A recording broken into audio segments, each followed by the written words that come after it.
Nothing can fuel a child's imagination and inspire a lifelong love of nature as effectively as a good book. Our next guest has written dozens of best-selling books for children. She has also been busy judging Hen Harrier Action's annual children's creative writing competition, Young Wild Writers. Please welcome on stage the award-winning children's author, Gill Lewis. Oh, great. Cheers.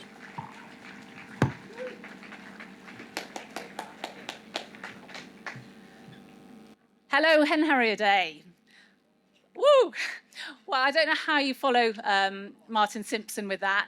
And I don't know how many of you really, when you were listening to that, you just felt his words just go straight to the heart. And that's what the arts do. They bridge science with humans, and they make us care, they make us think. And that's, I think, really why the arts are going to save us. So it's been a huge pleasure to come along today. This is the 10th Hen Harrier Day, but it's also the 5th anniversary of the Young Wild Writer competition, which was started in lockdown because as everywhere shut down, schools shut down, we couldn't meet together. We thought, how can we still get that message out there to young people? How can they be involved with trying to protect these wild spaces? And so we started the Young Wild Writer competition.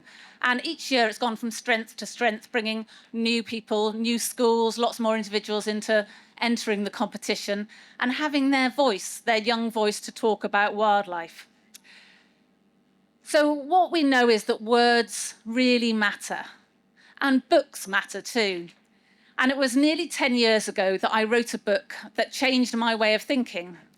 It was a book called Inglorious: Conflict in the Uplands by Mark Avery. It was a book which made me understand why I found the uplands of northern England and Scotland were just so devoid of wildlife. I often wondered, why aren't I seeing any animals? It was a book which made me realise that the killing of hen harriers and golden eagles and all our native wildlife was being done at the hand of man and because of the industrial grouse shooting industry. So it informed my thinking, it made me really angry, and it made me really care. And that made me want to share what I knew about it with a younger audience. So I went on to write Sky Dancer, which is about the illegal killing of hen harriers on grouse moors, and then Eagle Warrior, which is a story about the illegal killing of eagles on the Scottish uplands.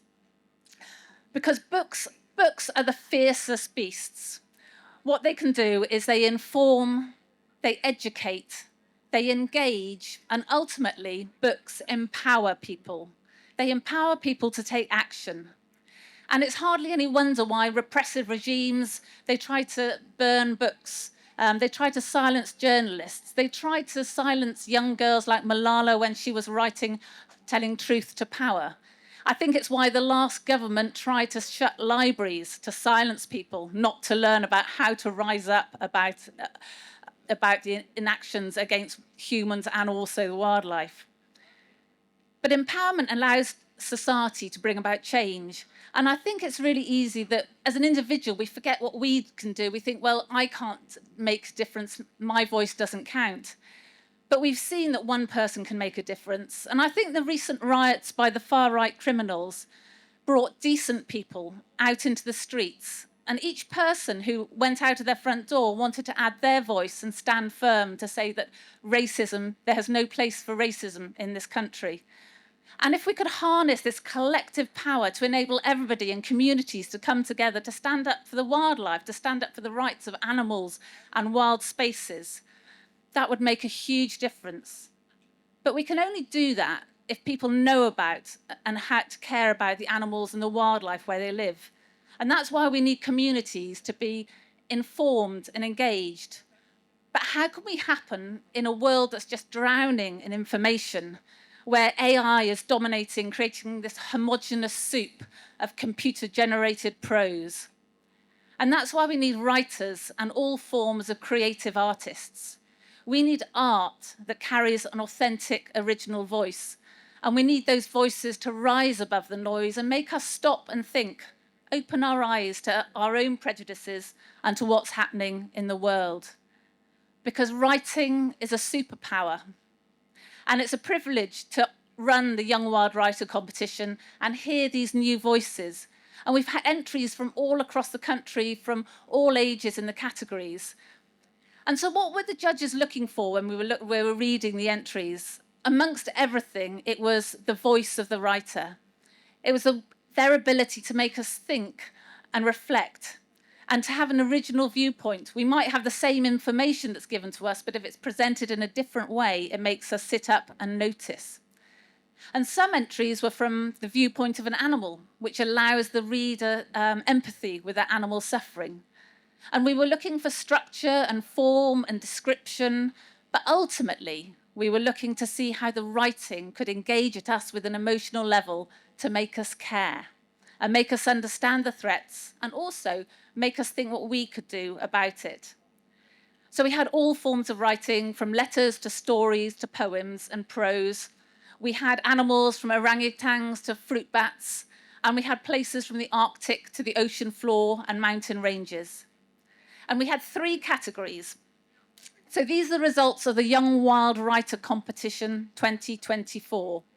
And in the senior category, which is 13 to 16, in 3rd place, we had a poem called People by Jessica Gardner. And that poem was a really thought-provoking look at humans, about our ability to create things of such beauty that are copied from nature. But it was also about our creativity that we use to destroy. It's this complexity and the hypocrisy, really, of our human being. In 2nd place, we had a poem from Sophia Doddridge called Hidden Gem, which is a beautiful poem about the effect of climate change on the Great Barrier Reef. And Sophia gave us a living reef of colourful life, a sort of joyous spectacle of life. But then we saw the detrimental effects of climate change upon those animals and habitat. And in 1st place for the senior category, we had Whispering Trees, a really descriptive piece of writing about deforestation.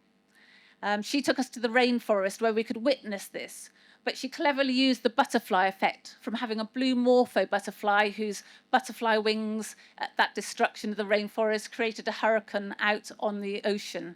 And it really brought that interconnectedness of deforestation and the effects of climate change. And then in the junior category, we had in 3rd place, Habib Khallah with Echoes of the Past, a story about deforestation in Britain, but it showed the communities coming together and hope to really make change. And in 2nd place, we had Noah Hinks, Will Your First Cuckoo Be Your Last? And the focus on that was one species and this timely reminder that birds don't have borders and that we're all connected across countries, across the world. And then in 1st place of the junior category, we had Tahilia Wolfson with Migration, who wrote a beautiful story about a migrating bird and the countries it has to fly over, and the very few places these migrating birds now can find to land because we've built over them, we've drained lands. It was a very powerful piece from the point of view of a migrating bird. And then finally in the young category, which is from the 5 to 9-year-olds, we had in 3rd place, we had an entire school, the St Hilda's School, because what they did, the pupils there sent in letters from Scottish wildcats. And it really made the judges think, imagine if all the animals could just send their letters to governments all around the world. Imagine the impact that could happen if they could really have their voices heard. And then in 2nd place, we had Elizabeth Ling with her story from an elephant's point of view, allowing us empathy with that wild animal. And then 1st place in the young category, and the overall winner was Aidan Garvey with a piece of writing called The Last Axolotl. And it's really hard when you're trying to choose between a piece of writing from an 8-year-old and a piece of writing from a 16-year-old. How do you sort of compare and judge those two? But the judges felt we put Aidan's piece at 1st place because he really captured a really important message of the moment, that we are losing habitats and entire species in just one generation, in just one lifetime. Just one human lifetime, we're seeing these animals become extinct and the habitats being taken away. And his piece of writing was powerful because not only did he understand about, he looked up the information about the axolotl and where they lived on Lake Chalco in Mexico, but he also brought it home to an emotional heart of an older man who had once remembered the lake as it was, once remembered the axolotls and how they are no more.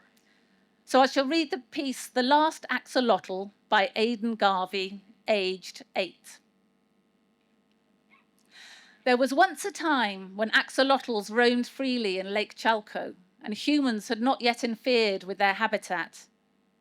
After years had passed, however, the once effervescent lake had turned into a small pool littered with trash. In a nearby house, a man sighed, for as a child he'd spent many summers playing in the vast expanse of water alongside the many creatures that lived in the lake, including the fascinating species of salamander named the axolotl. Through adult eyes, the man remembered splashing about freely with his friends in Lake Chalco. The first time he saw an axolotl, he recalled being so excited, thinking it was an alien that had dropped from outer space. The strange-looking creature had lidless eyes, was horribly slimy to the touch, and the colour of a rain cloud. The boy and his friends studied these strange-looking creatures and were amazed to discover that axolotls had extraordinary abilities, like being able to regrow their limbs and parts of their brains. There was no pollution in Lake Chalco at the time, and the axolotls lived freely and happily. But that was before the destruction started. Natural habitats were destroyed to make way for homes to be built. Then the people came in their thousands. The people increased and the people demanded more space to live. And with the people came vehicles, hundreds of them. Toxic fumes from factories, cars and lorries filled the once clear air. But worst of all was the behaviour of the humans who dropped their trash as they walked, oblivious to the damage they were inflicting. As for Lake Chalco, it began to shrink in size. The boy watched on helplessly as the homes of the axolotls was turned into a stagnant, watery rubbish dump. The axolotl population began to decrease as the once vibrant lake slowly began to disappear. Summers splashing in the lake with his friends had come to an end, and a tear ran down the old man's cheek. All that was left of Lake Chalco and axolotls were memories. It's a powerful piece of writing because I'm sure that all of us here don't want to look back on animals, species and habitats we have here in Britain and just think of them as memories.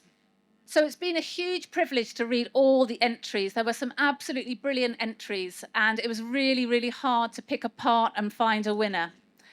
So I want to say a huge thank you to Hen Harrier Action for really organising the Young Wild Writer competition that I had the privilege to judge. Because words do matter and books matter. I think that books are probably the most dangerous and powerful beasts of all. And I think we need to unleash these beasts. But we need libraries to house these dangerous beasts. And we need librarians who are their guardians. Because we need to ensure that every child from every background has a right to access books. And in giving children access to books, we can inform, we can educate, we can make them angry, we can make them care, and ultimately we can empower future generations to truly protect this planet we all call home. Thank you for listening.